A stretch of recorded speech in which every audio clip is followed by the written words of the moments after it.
नमस्कार,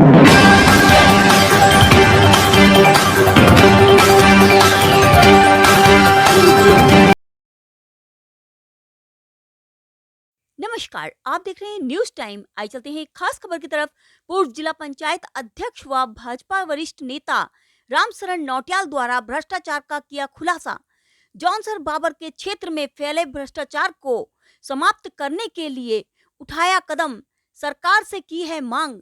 सैया पीडब्ल्यूडी पूरे डिवीजन की सीबीआई जांच होनी चाहिए और टीएससी से भी जांच होनी चाहिए, जिससे सरकार को जो चूना लगाया जाने का काम किया जा रहा है उससे सरकार को बचाया जा सके और गरीबों को भी रोजगार दिलाया जा सके। आइए मैं गत देखते हैं। 2 साल से देख रहा हूँ वहाँ क्या हो रहा है। 2-2.5 हज़ार ठेकेदार रजिस्टर्ड हैं और मात्र 10-12 लोग काम कर रहे हैं। काम कैसे कर रहे हैं कि कुछ चहेते ठेकेदारों के लिए फ़ोन चला जाता है कि काम इसको जाना चाहिए, फिर दूसरे ठेकेदारों की टेंडर खोलते खोलते उनके रेटों में इंजीनियर चेंज कर देते हैं, दबाव देके चेंज करा देते हैं। कईयों को जो मानते ही नहीं उनकी एफडी निकाल देते हैं और लिख देते हैं कंपैरेटिव स्टेटमेंट में इनका टेंडर निरस्त किया जाता है, इनकी एफडी नहीं थी लगी हुई। इस तरह के खेल कर रहे हैं। इतना ही नहीं, बक्सों में पड़े हुए टेंडर जब ये पता चल जाता है कि ये चहेते लोगों को नहीं मिल रहा है, इसमें जो है टेंडर 17, 18, 20 पड़ गए, उसके बाद वो टेंडर नहीं खोलते हैं। तब तक नहीं खोलते जब ठेकेदारों को सबको मना नहीं लेते हैं। ये काम एक असिस्टेंट इंजीनियर करता है वहाँ, ये उसी का काम है। और तब खोलेंगे जब बाकी ठेकेदारों को पड़े हुए टेंडर वापस दे देते हैं और चहेतों के रख लेते हैं। इतना ही नहीं करते हैं, टेंडर हो गया, ये तय हो गया कि फलान आदमी का खुला है, उसके बाद भी वो ठेकेदार जिसका खुलता है उसको कहते हैं कि देखो ऐसा है कि हमें तो ऊपर से ये ऊपर कौन है ये आप जानते हैं, हमें इनके लिए कहा गया, इनको देना है। उसके बाद कंपैरेटिव स्टेटमेंट चेंज कर देते हैं। कंपैरेटिव स्टेटमेंट जो पीडब्ल्यूडी का स्टेटमेंट होता है, जब टेंडर खुलते हैं तो उसमें सारी एंट्रीज भरी जाती है, वो चेंज कर देते हैं। तो मैं ये कहूँगा, मेरी मांग है आपके माध्यम से कि सही आप पीडब्ल्यूडी पूरे डिवीज़न का सीबीआई से जांच होनी चाहिए और टीएससी से भी जांच होनी चाहिए। ये मेरी मांग है। जब तक ये नहीं होगा, इतना ही नहीं, वहाँ पर कई जगह का मुझे पता है मुआवजों के केस, उसमें गफलत हुई है। जो खेत सड़क पे पड़ रहे हैं उनको वो धक्के खा रहे हैं मुआवजे के लिए, जो 2 किलोमीटर दूर है उनके खेत में मुआवजा बना दिए, ये भी केस है वहाँ के। और करोड़ों रुपया सिलेक्शन बॉन्ड एक ऐसी चिड़िया है जो कि पैसा लेके फुर हो जाती है। सिलेक्शन बॉन्ड के माध्यम से करोड़ों रुपया फर्जी तरह से, काम हुए नहीं फर्जी तरह से निकाल के उसमें भी ये कर रखा है इंजीनियरों ने, बड़ी उस्तादी कर रखी है। चेले चपाटे पकड़ रखे गांव के, यार तेरे नाम से बना देता हूँ मैं ये सिलेक्शन बॉन्ड, 50,000 रुपये तू ले ले, बाकी ला के मुझे दे दे, बाकी अपने जेब में रखते हैं। सैया और कालसी के बीच में ये जो नेशनल हाईवे का काम हुआ है, ठेकेदार जी का टेंडर तो हुआ है 22-23 करोड़ का और भुगतान हुआ है 53-54 करोड़ का। तो इस डिफरेंस के लिए दोबारा टेंडर लगना चाहिए। पूरे डिवीजन में 3-4 असिस्टेंट इंजीनियर है, वो बेचारे धूप में बैठे हैं, उनके पास कोई सड़क नहीं है। वो एक आध सड़क जो है जहाँ कुछ काम ना हो, बाकी सारी सड़कें इन्हीं के पास रहती हैं। और जिस सड़क पे ये हैं उसी सड़क पे घोटाले हैं। सर, मानकों की भी अनदेखी हो रही है। और मानक ये कौन सा मानक है कि 5 लाख रुपए का एक फर्जी, किसी अन्य आदमी के नाम पे एक फर्जी सिलेक्शन बॉन्ड करा दिया, उसमें तो टेंडर नोटिस नहीं निकलता, और उस सिलेक्शन बॉन्ड के पैसे, चेक उसको दिया, साथ में बैंक में खड़े हुए और वो पैसा निकाल लिया उसमें से 50,000, 40,000, 20,000 उसको दे दिए। इसमें मानक तो लगते ही नहीं कहीं, जब काम ही नहीं हुए। तो मेरी मांग है, इसका किसी पार्टी, किसी सरकार से कोई लेना देना नहीं है। इसमें एक बहुत बड़ा घोटाला पिछले जब से ये असिस्टेंट इंजीनियर है, इसका नाम भी मैं बता देता हूँ, इसका नाम है अनूप पुनियाल। जब से ये वहाँ पर बैठा है, ये सिर्फ घोटाले मास्टर है। इसका दुरुपयोग करके पूरे जौनसार पूरे डिवीज़न में लूट खसोट का काम हो रहा है। और मैं साक्षी हूँ। मैंने चीफ इंजीनियर के सामने प्रमाण रख दिए, कागज रख बता दिए, सारे सामने कह दिया है। एससी को बुला के कि एससी से मिल करके मैंने कहा कि ये हुआ है। एससी ने एग्री किया कि हाँ ये कर रहा है। उसके बावजूद भी अभी पीछे मैं माननीय मंत्री जी से, सतपाल महाराज जी से मैं अब दोबारा लिख के देने वाला हूँ। मैंने बात की थी कि ऐसे ऐसे कर रहे हैं। उन्होंने मेरे सामने एससी से कहा कि ये मैं भ्रष्टाचार बर्दाश्त नहीं करूँगा। तो कुछ दिन तक ये रहा। आप देखिए ना, टेंडर नहीं देते हैं, टेंडर नहीं डालने देते हैं। लुच्चे लफंडरों को जो है बक्से में बिठा देते हैं कि नहीं नहीं टेंडर, इसमें टेंडर नहीं पड़ेगा। ऊपर से आदेश है। टेंडर का एक नियम है, जिस जगह पे टेंडर पड़ना है उस पे सुबह ही जो है उस एक बक्सा लगाया जाता है, उसको जो है पूरा सील किया जाता है चारों तरफ से। उसके बाद वो बक्सा सुबह लगाया जाता है, कोई भी आए टेंडर डाले। वो बक्सा ही नहीं लगाते हैं। मैं खुद गया एससी के यहाँ, मैंने बोला टेंडर का बक्सा कहाँ है, तो मुझे एससी साहब कहते हैं कि ये रे बक्से। करीब 20 बॉक्स रखे हुए हैं जो कहीं दूसरे डिवीजन से आए हुए हैं। तो हमने बोला यहाँ तो एक बक्से की बात हो रही है जिसका टेंडर कल है। तब निकाल के झाड़ झूड़ के तब हमारे सामने रख रहे हैं। सर भ्रष्टाचार की बात हुई, चक्राता काल के बाद पूरे गौर में शिकायत करी प्रधानमंत्री आवास योजना, अपात्र लोगों पर वहाँ मकान दिया जा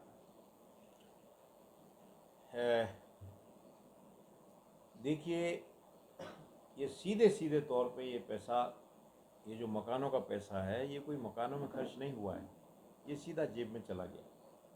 कुछ नेताओं के जेब में गया है, कुछ वो पात्र जिनको पात्र बनाया जाता है, चाहे अर्जी हो फर्जी हो, कुछ उनके जेब में जाता है। मकान तो बने ही नहीं। मकान क्या, मैं अभी जौनसार बावर में चप्पे चप्पे पे गया हूँ। मैंने जो ये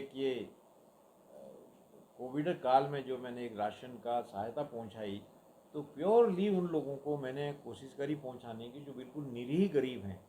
मैंने उनके घरों पर घास फूस देखा, घास फूस की झोपड़ियाँ देखी। और ऐसे एक और दो नहीं है, हजारों में हैं। उनको किसी को मकान नहीं मिले, उनको किसी को मकान नहीं मिले।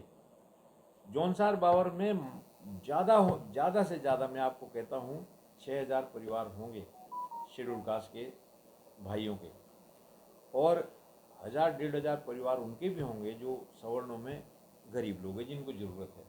तो इनको किसी को भी नहीं मिलता मकान।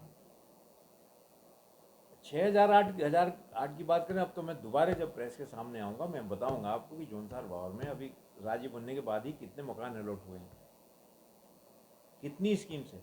इंदिरा आवास, अटल आवास, अब प्रधानमंत्री आवास, एक और भी कोई समाज कल्याण की एक और स्कीम है। तो ये जगह जगह से आवास जो हो रहे हैं, सैकड़ों की संख्या में आ रहे हैं एक एक ब्लॉक में। मैं तो लिस्ट देख करके दंग रह गया। जिनके घरों में क्लास 1 ऑफिसर हैं, उनके नाम सूचियों में हैं, उनके परिवार के, उनको आवास मिल रहा है।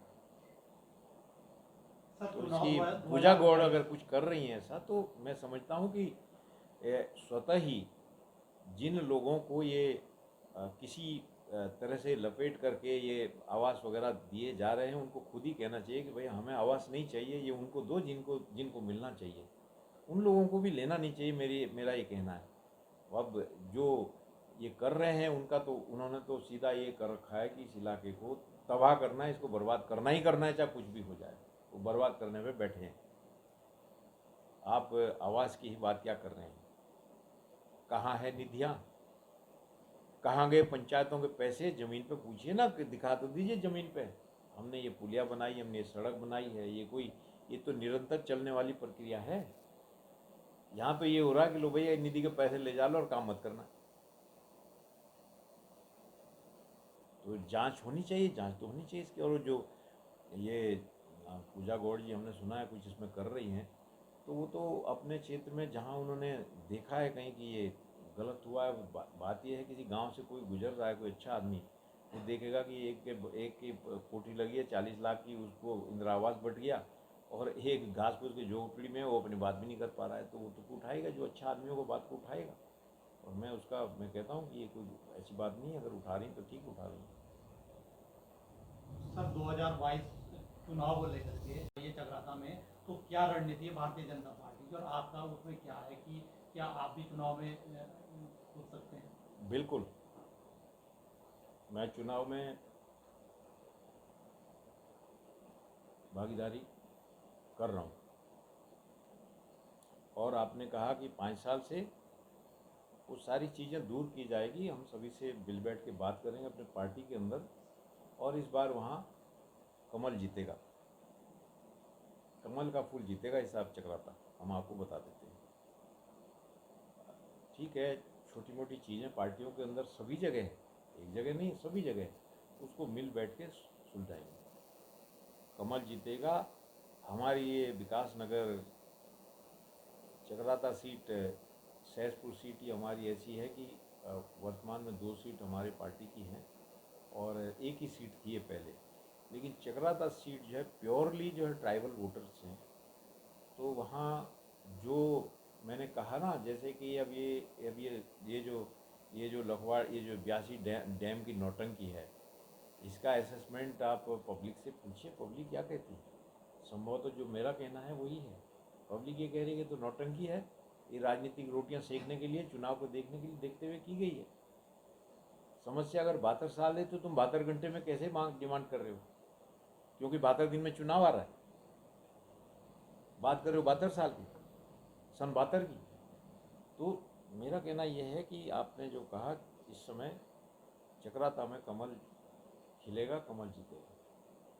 मोदी जी सबकी चॉइस हैं, जो उन्होंने काम किए हैं सीमाओं पर, हम लोग भी सीमांत क्षेत्र है, जो सारे चाइना पाकिस्तान जितने दुश्मन चारों तरफ खड़े हैं, उनको सबको प्रहरी की तरह खड़े हैं और सब समय समय पर हर तरह से जवाब दे रहे हैं। तो सबसे बड़े जो देश की सुरक्षा से सारे काम हमारे मोदी जी ने किए हैं, और विकास के दूसरी तमाम योजनाएं, तो लोग बागों की इस समय जौनसार बावर में इस समय भारतीय जनता पार्टी की लहर है, मैं ये कहूँगा, और कमल खिलेगा। सर एक सवाल और है, प्रदेश में इस समय जो रासुका लगाई थी क्या सही है? प्रदेश में राज्य में इस समय जो रासुका लगाया गया है तो किस पर्पज से लगाई गई है, मैं थोड़ा सा मुझे खुल के बताइए। कोई रासुका से पब्लिक पे थोड़ी लगाई होगी, कभी लागू की गई है। रासुका तो बहुत पहले का कानून है, तो ये वो चुनाव आयोग का इसमें कुछ हो सकता है। जहाँ तक मेरी जानकारी, जब चुनाव आते हैं तो चुनाव में अपराधी कोई गलत तरीके से चुनाव को प्रभावित ना करें कोई भी, तो उसमें अलग अलग धाराओं में कानून जो है इम्प्लाई होते हैं। 144 भी होगी, कहीं यहाँ इकट्ठे नहीं हो सकते हैं, कहीं अपराध कोई करे तो उसके लिए रासुका लगाई जाएगी। दूसरे थानों में मेरा कहने का मतलब ये है कि ऐसा नहीं कि रासुका लगी तो पब्लिक के ऊपर, वो तो उनकी एक व्यवस्था है। कहने का मतलब ये है धरना प्रदर्शन नहीं है, इसकी सबकी इजाजत उसमें नहीं है। हमारे यहाँ धरने प्रदर्शनों पे तो अभी तक रोक थी नहीं, लेकिन यदि चुनाव आयोग, क्योंकि चुनाव नज़दीक आ रहा है, और यदि आप एनालाइज करें तो क्या ये तरीका सही था लखवाड़ डैम पे? अरेस्ट तो वही हुए बेचारे गांव के लोग, नेता अपनी नेतागिरी चमका के चले गए। तो मैं समझता हूँ कि ये चुनाव आयोग के और गवर्नमेंट के बीच के कुछ चीज़ें अभी बहुत ही ज़्यादा बारीकी से, चुनाव आप देखिए कितना बारीकी से ऑनेस्टली कराए जाते हैं, तो इसका सभी को भय रहता है, चाहे तो सरकार हो, कहीं कोई चुनाव को लेकर के, चुनाव के दौरान किसी पे कोई जो है कोई बात ना आए, तो इसको लेके ये, इससे तो किसी को कोई परेशान घबराने की जरूरत, उन्हें परेशान होना चाहिए कि जो उसके दायरे में ऐसा काम करें कि रासुका लग जाए। बाकी आम आदमी को, आपने मुझे कहा, हम अखबार भी पढ़ते, हमें इससे कोई लेना ही देना नहीं, ये मेरा इसमें कहना है। ठीक है, ज़्यादा तो नहीं हो गया।